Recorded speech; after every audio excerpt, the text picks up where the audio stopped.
अखिलेश यादव ने बोला 54 को रुपया बना दिया फिर भी हमें छोड़ के चलेगा और राजनीति यूपी में गर्म है। आप यूपी की राजनीति देख रहे हैं। जब मैं यूपी जाऊंगा तो मैं यूपी की राजनीति में बात करूंगा। आज मैं अपने परिवार को न्याय दिलाने के लिए आया हूं। मैं बदलते चेहरों के लिए अभी कुछ नहीं कहूंगा, अभी बहुत कुछ देखना बाकी। हम सब लोग गंगावास प्रकरण जब उसका फैसला आया तो देश में रहने वाले करोड़ों गरीब जो हैं, किसी भी समाज के लोगों, उनके मन में एक बात गई कि 6 लोगों की जान गई है।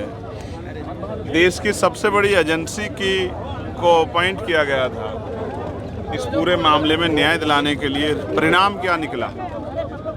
अगर इतनी बड़ी एजेंसी भी पर्याप्त एविडेंस नहीं जुटा पाई है, जिसके आधार पे, जिसकी जिम्मेदारी सरकार की थी, न्याय सुनिश्चित हो जाए और कोर्ट ये कह दे कि पता नहीं लग रहा है किसने किसकी जान ली है, इसलिए हम सब लोगों को बरी करते हैं। तो आप ये बताओ कि क्या जो पीड़ित हैं उनके मन में ढांढस, न्याय की उम्मीद, संवैधानिक संस्थाओं पर जो विश्वास है वो बना रहेगा या टूट जाएगा? कुछ घटनाएं तकलीफ देती हैं और गहरे जख्म छोड़ जाती हैं। डांगावास उसमें से एक है। आप ये देखो कि सदियों से जिन लोगों ने लंबे समय जुल्म सहा लेकिन फिर भी कानून को प्रायोरिटी दी, कभी हथियार नहीं उठाए, आज जिनका संवैधानिक संस्थाओं पर भरोसा है, आप यहाँ का क्राइम रेट उठा के देख लो, आपको एक भी कमज़ोर वर्ग का आदमी नहीं मिलेगा अत्याचार करने में। वो कहाँ जाएं अगर उनकी 5-5 लोगों की हत्या के बाद भी, 6-6 लोगों की हत्या के बाद भी न्याय ना मिले? तो अगर पुलिस सही कार्रवाई करती, बिना दबाव के एविडेंस कलेक्ट करती, कोर्ट में मजबूती से बात रखती, सीबीआई के वकील अच्छा जो है प्रयास करते, और मैं कहना चाहता हूं जब सरकार अपने लिए एजी खड़े करती है, डबल एजी खड़े करती है, सॉलिसिटर जनरल खड़े होते हैं, अटॉर्नी जनरल खड़े होते हैं, तो फिर इसमें कौन बड़ा एडवोकेट खड़ा करके आपने न्याय दिलाने की कोशिश की? इसका मतलब अगर आपने ये नहीं किया और जिले के जो हैं डीजीसी या पीपी जिनको बोलते हैं उनके भरोसे छोड़ दिया, तो आप नहीं चाहते थे इसमें न्याय। और इतने बड़े घटनाक्रम को इतने लंबे समय क्यों खींचा गया? फास्ट ट्रैक कोर्ट है, सब चीज़ें हैं, 14 साल क्यों लगे? हमारी मांग थी सरकार से कि सरकार पीड़ितों को सुने। लगातार उनको सुरक्षा से दूर रखा गया, गवाहों को टॉर्चर किया गया, उन पर दबाव बनाए गए, कई बार उनके स्टेटमेंट रिकॉर्ड कराए गए, फिर ये कहा गया इनमें विरोधाभास है। ये सारी जिम्मेदारी सरकार की थी। क्या गवाहों को सुरक्षा सुनिश्चित हुई? क्या परिवारों का पुनर्वास हुआ? क्या उनको आत्मरक्षा के लिए लाइसेंस उपलब्ध कराए गए? अभी भी जिस दिन से वो मेरे पास से आए थे, अभी भी उनको धमकियां मिल रही है। ये कैसा प्रदेश है जहां पीड़ित सुरक्षित नहीं है और मुख्यमंत्री चैन से पढ़ के सो रहे? ये सरकार की लापरवाही और सरकार की जो संवेदनहीनता है उसका जीता जागता उदाहरण है। मैं फिर कह रहा हूँ, जिनके मुकदमे कोर्ट में चल रहे हैं उनके मनों पर क्या ठेस पहुँची होगी कि सीबीआई जैसी एजेंसियों के बावजूद भी न्याय नहीं मिल रहा है। मैं जानना चाहता हूँ मुख्यमंत्री जी से, देश के प्रधानमंत्री जी से, कि आप बस ये बताइए इन 6 लोगों का हत्यारा कौन है? क्या सीबीआई से बड़ी कोई एजेंसी उनके पास इन्वेस्टिगेशन की है? अगर नहीं तो फिर क्यों ना माना जाए कि सरकार इसमें उन सामंतियों के साथ बराबर की दोषी है जिन्होंने ये किया? और अगर कई मामलों में सरकार सुमोटो लेके अपने आप से हाईकोर्ट जाती है, इस मामले में आंदोलन जैसी जरूरतें क्यों पड़ी? चंद्रशेखर जी, क्यों कंपनसेशन आपने उनको परिवारों को नहीं उपलब्ध कराया? जिन परिवारों के घर के लोग चले गए, जिनका परिवार उजड़ गया, जिनमें भय पैदा हो गया, जिनके आने वाली पीढ़ियां विश्वास में है, मेरे दोनों तरफ वो लोग बैठे हैं जिनके परिवारों ने सूरज नहीं देखा अगले दिन का, जिनको अस्पताल में जाने के बाद भी मारा गया जाके अस्पताल में घुस के। इसका क्या जवाब है सरकारों के पास? हम न्याय के लिए कहाँ जाएं? क्या हम लोग प्लान करके किसी दूसरी जगह, किसी दूसरे देश चले जाएं? सरकार बस हमें बताएं अगला स्टेप क्या न्याय के लिए, न्याय प्रिय लोगों के लिए, क्या संविधान में आस्था रखने वालों के लिए, कानून में आस्था रखने वालों के लिए सरकार के पास न्याय दिलाने जैसी स्थिति है या नहीं? चंद्रशेखर जी, क्योंकि दलितों की आप लगातार आवाज उठाते हुए आ रहे हैं, जिस प्रकार से हल्द्वानी में मल्लिकार्जुन खड़गे के साथ हुआ, वैसा ही प्रकरण जयपुर में ज्ञानदेव आहूजा ने भी गंगा जल से धोया। तो क्या लगता है सरकार सिर्फ दलितों के वोट बैंक के लिए ये कार्रवाई करती है? क्योंकि मुझे नहीं पता आप जिनका नाम ले रहे हैं कि वो कौन सी पार्टी संबंधित है और उन्होंने किसके लिए किया, लेकिन मैं आपको बस ताज़ा और बता देता हूँ। बीजेपी की एक एमएलए हैं जो लखनऊ जिले से संबंधित ही हैं,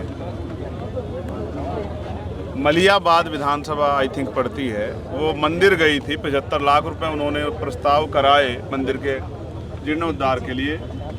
उन्होंने खुद से कहा कि मैं दलित जाति से आती हूँ, इसलिए जो है मुझे धार्मिक कार्य से दूर रखा गया, मेरे साथ अछूतों जैसा व्यवहार किया गया। ऑन कैमरा आके उन्होंने कहा है वो बीजेपी की पार्टी की मेंबर हैं। जाति जाति नहीं है, जाति कड़वा सच है।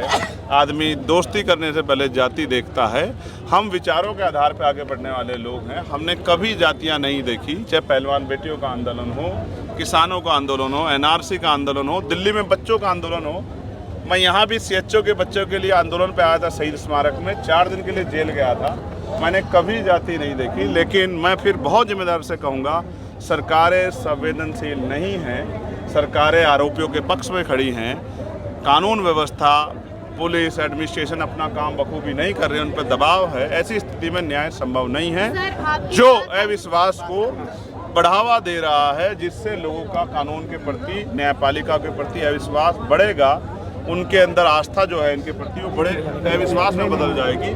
मैं फिर कह रहा हूँ, आपको मुझे समझना है, न्यायपालिका पे जो विश्वास है, पुलिस एडमिनिस्ट्रेशन जो विश्वास है, वो टूटे ना। ये जिम्मेदारी सरकार की। अब बताओ, आप बताओ। सर, आपके साथ हनुमान बेनीवाल नागौर से सांसद है, डांगावास उनका क्षेत्र है, और वो इस मैटर में कुछ नहीं बोल रहे हैं। तो जब ये बहुत सवाल खड़े हो रहे हैं, लोग उनसे मैं फिर स्पष्ट करता हूँ, कल जब मैंने ये घोषणा की यहाँ आने की, उनका मेरे पास फ़ोन आया।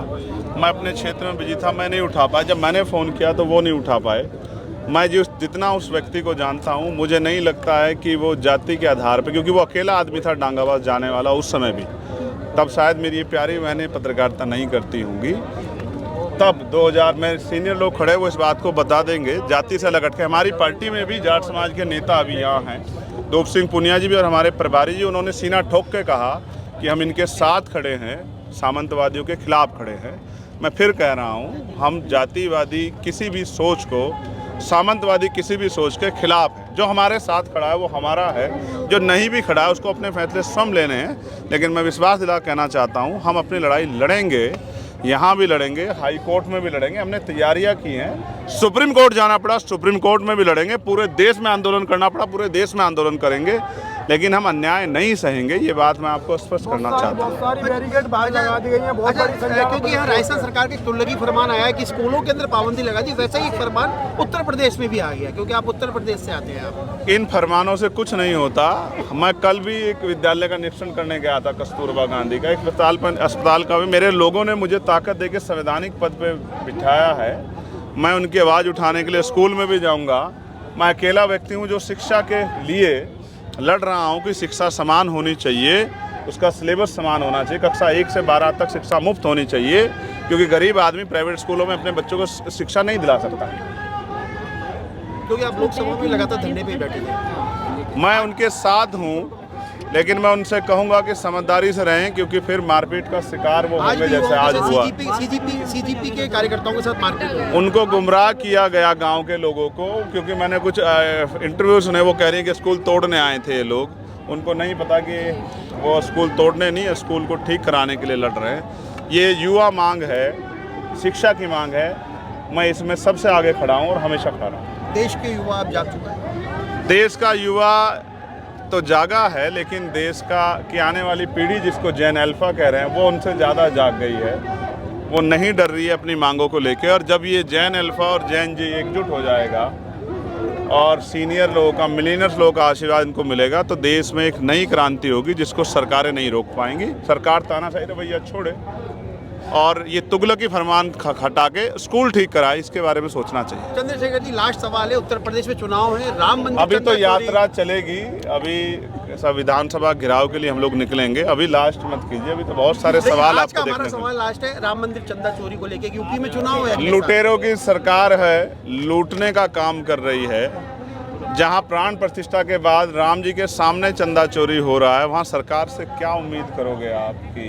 और बैरिकेडिंग पे बैरिकेडिंग है, आपको जाना देंगे आगे? तोड़ेंगे बैरिकेडों को। इतनी आसानी से न्याय मिलता तो 14 साल इंतजार क्यों करना पड़ता? अखिलेश यादव ने बोला 54 को रुपया बना दिया, फिर भी हमें छोड़ के चलेगा। और राजनीति यूपी में घर में, आप यूपी की राजनीति देख रहे हैं। जब मैं यूपी जाऊंगा तो मैं यूपी की राजनीति पे बात करूंगा। आज मैं अपने परिवार को न्याय दिलाने के लिए आया हूँ। मैं बदलते चेहरों के लिए अभी कुछ नहीं कहूँगा।